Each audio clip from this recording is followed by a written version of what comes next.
এই জালগুলোর মধ্যে আছে জবা হিমসাগর। জবা যে ফুলগুলো হয় ওই ফুলের মতো কিন্তু এর সেন্ট বেশিরভাগটাই, আর এর সাইজ কিন্তু তুলনামূলকভাবে ভীষণ বড় বড় হয়। আমি তোমাদেরকে দেখাচ্ছি, দেখো এর সাইজগুলো কীভাবে হয়, কতটা বড় বড় এর সাইজগুলো রয়েছে।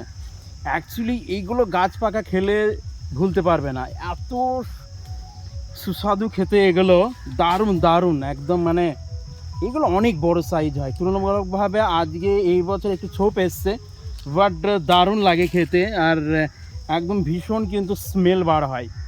এই আমগুলোতে ভীষণ স্মেল হয়। মোটামুটি নর্মাল যে হিমসাগরগুলো আছে তার থেকে কিন্তু এর 2 ডবল সাইজ রয়েছে।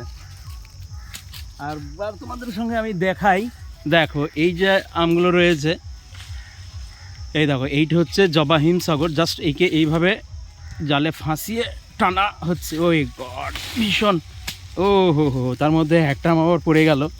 এই আমি দেখাচ্ছি তোমাদের সঙ্গে। বাট আমি ভাবছিলাম যে হয়তো এটা গাছ পাকা হবে, কিন্তু গাছ পাকা হয়নি, এটা দুটোর মধ্যে আছে। তবে এই জালগুলোকে, এই দুটো আম কিন্তু ওই জালের মধ্যে নিয়ে জালগুলোকে ক্যারি করা আর আম পাড়া একটু টাফ ব্যাপার আছে।